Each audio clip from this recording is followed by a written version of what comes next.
हमारे कानपुर के नेता भी किसी से कम नहीं हैं, वो भी बहुत अच्छे होते हैं। हमारे कानपुर के नेता बहुत अच्छे हैं। स्वच्छता अभियान पूरे देश में चल रहा है, हमारे कानपुर में भी स्वच्छता अभियान इस समय चल रहा है। हमारे एक विधायक जी ने 1 महीने पहले एक वृक्ष लगाया, एक पौधा, उसको आधे घंटे बाद एक बकरे ने खा लिया।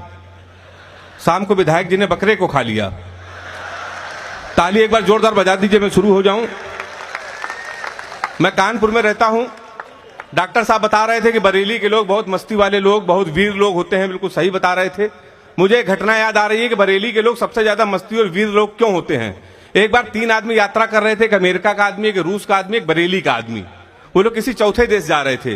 एयर होस्टेज आई, तीनों लोगों को नाश्ता दिया, चाय दिया, फिर बियर की एक बोतल दे दी। तीनों लोग टल्ली हो गए। आधे घंटे बाद एयर होस्टेज गई, अमेरिका वाले से पूछा आपकी कुछ इच्छा है?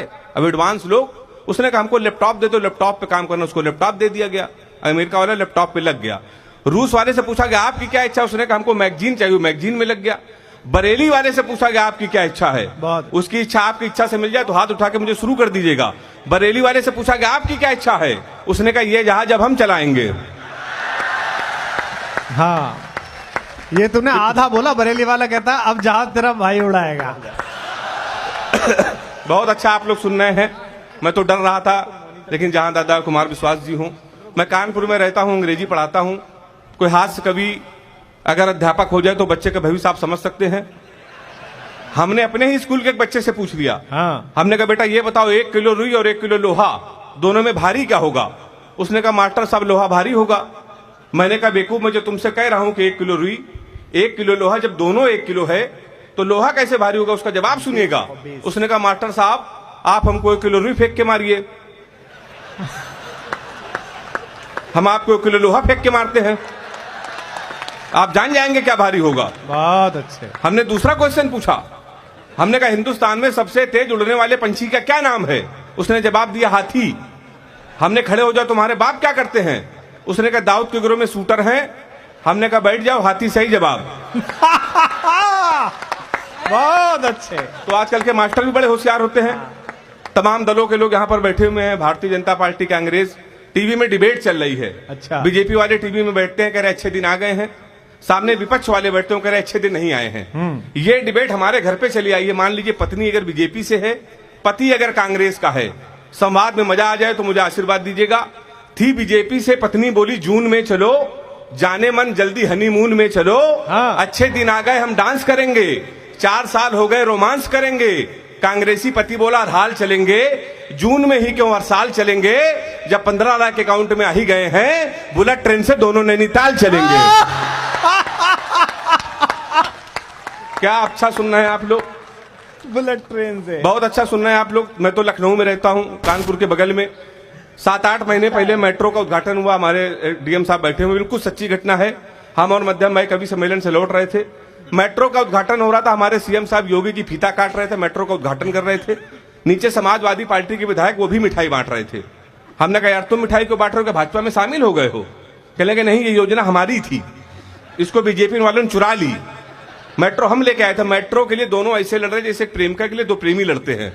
सपा वाले कह रहे मेट्रो हमारी, भाजपा वाले कह रहे मेट्रो हमारी। हम तो कभी, हमको नहीं मालूम किसकी है। 4 पंक्तियां लिखी, मजा आ जाए तो मुझे आशीर्वाद देना कि दोस्त बोला हमसे नमकीन बहुत है, हमको तेरी वाली पे यकीन बहुत है।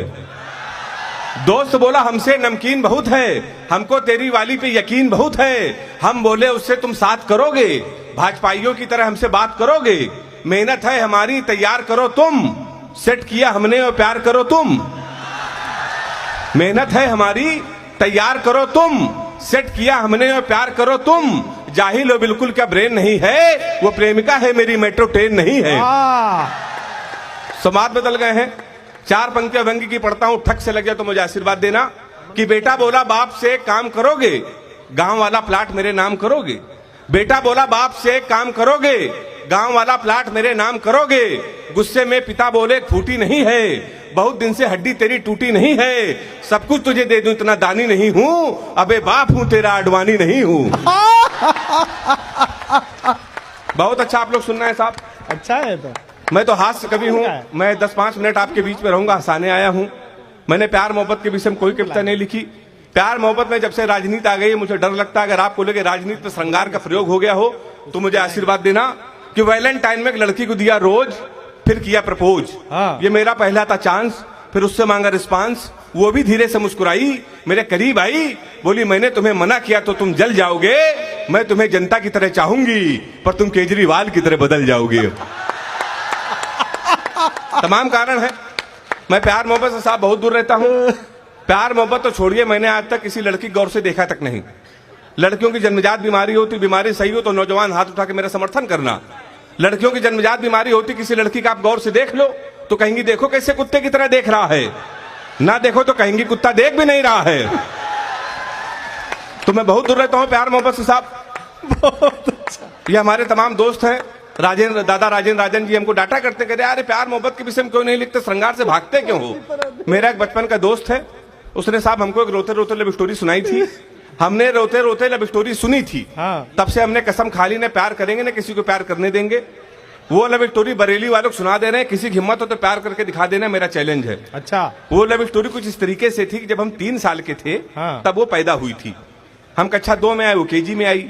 हम 5 में आए, वो 4 में आई। हम हाई स्कूल में आए, वो 9th में आई। हम इंटर में आए, फर्स्ट ईयर में आई। फिर हम एसएससी की तैयारी करने लगे। लड़के जब इंटर कर लेते हैं या तो एसएससी करते हैं, आईआईटी करते हैं। हम एसएससी की तैयारी करने लगे, फर्स्ट ईयर में आ गई। हम एसएससी की तैयारी करे तो इंटर में आ गई। हम एसएससी की तैयारी करे तो वो बीए में आ गई। हम एसएससी की तैयारी करे तो वो एमए में आ गई। हम एसएससी की तैयारी करे तो उसने बीएड कर लिया। हम एसएससी की तैयारी करे तो उसने एमएड कर लिया। हम एसएससी की तैयारी करे तो उसने एमफिल कर ली। हम एसएससी की तैयारी करे तो उसने पीएचडी कर ली। हम एसएससी की तैयारी करे तो प्रोफेसर बन गई। शनिवार को उसकी शादी है, इतवार को हमारा एसएससी का पेपर है।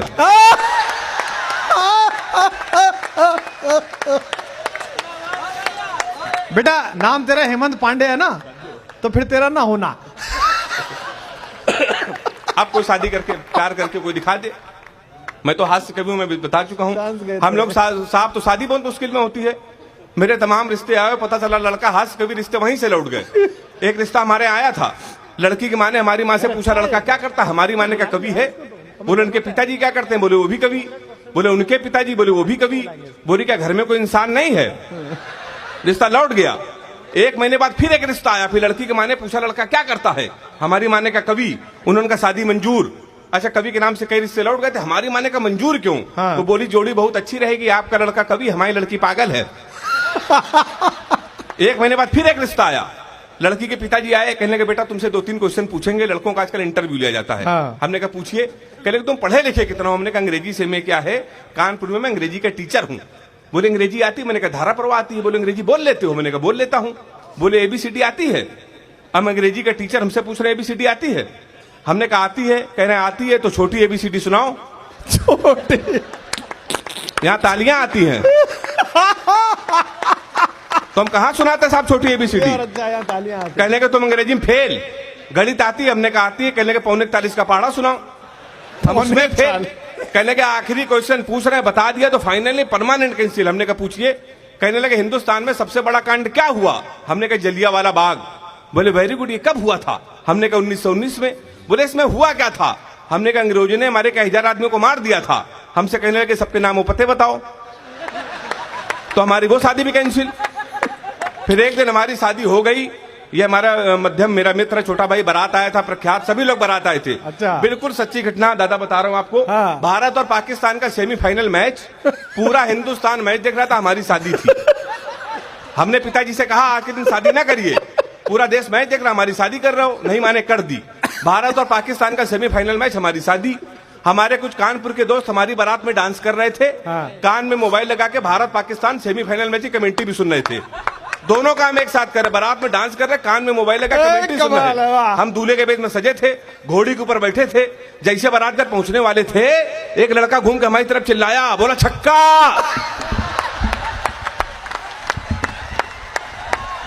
जिंदाबाद। हाँ बेटे, हाँ। हमने कहा कहां छक्का। कहने लगा विराट कोहली ने मारा है। तो हमने कहा कोहली ने मारा तो हमारी तरफ क्यों देख रहे हो। शादी के पहले दिन छक्का कह रहा और देख के हमको। हमने कब की मारे तो हमारी तरफ ना देखना। पता चला 2 मिनट बाद इंडिया मैच जीत गई। किसी ने खुशी के मारे घोड़ी के नीचे सुतली बम रख दिया। वो बम फटा तो घोड़ी भागने लगी, हम भी भागने लगे। हमने चलती घोड़ी से पिताजी को फोन मिलाया। हमसे बोले कहाँ हो बेटा? हमने कहा पिताजी भाग रहे हैं। बोले किसके साथ?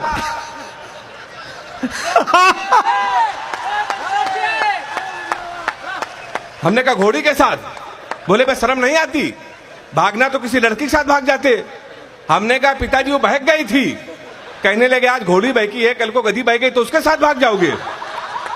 उन्होंने मोबाइल बंद कर लिया भाई साहब। एक हफ्ते लगातार हम भागते रहे। एक हफ्ते बाद हमको होश आया तो हमने अपने आप को जंगल में पाया। वहां 4-5 आदमी खड़े थे। हमने कहा कानपुर का पता बता दो ना, बीबी को विदा कराना है। तुरंत कहा देखो ऐसा है, हमारे यहाँ रामलीला का पाठ चल रहा है। ये राम है, ये लक्ष्मण है। सूप नखा का रोल जिसे करना था नहीं आया, तुम सूप नखा का रोल कर लो। हमने कहा इसमें क्या करना पड़ेगा? बोला नाक कटवानी पड़ेगी। हमने कहा वो तो कट चुकी है। फिर हमने उनकी बात मान ली। रात भर सूप नखा का रोल किया। सुबह 4 बजे हमारी आंख खुली, हमारे असली कपड़े गायब, वहां के आदमी गायब। सूप नखा की ड्रेस में पैदल पैदल हम अपने घर पे। मेरे पिताजी छज्जे के ऊपर खड़े थे। हमने पिताजी पहचाना? उन्होंने हमारी माँ से कहा इसको कटोरा आटा दे दो। हमारे पिताजी नहीं पहचान पाए। हमने कहा आपके पुत्र हैं? बोले बेवकूफ मत बोलो, हमारे 2 ही पुत्र है। एक इंजीनियर है कि नाक कटवा के घोड़ी के साथ भाग गया है। हम ससुराल गए, हमारे साले ने भगा दिया। मेरे घर के सामने पुलिस थाना। थाने गए तो एसपी साहब बैठे, उनके पैर छुए।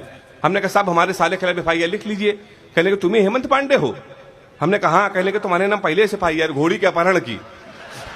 तुमको 2 दिन का समय दे रहे, घोड़ी नहीं तो तुम जेल चले जाओगे। उत्तर प्रदेश का बड़ा व्यंग अगर एक टिप्पणी में कर दिया हो, आपको लगता हो व्यंग इसी तरीके से किया जाता है, तो हाथ उठा के ताली बजा के बताना मेरा व्यंग समझ में आया। हमने उनका पैर छुआ। हमने कहा घोड़ी ढूंढ लाइए। कहने का पुलिस का काम है घोड़ी ढूंढना। हमने कहा ढूंढ लाइए। कहने का पुलिस के इतने बड़े अधिकारी घोड़ी ढूंढना है। हमने कहा SP साहब भैंस तो आप ढूंढ लाए थे।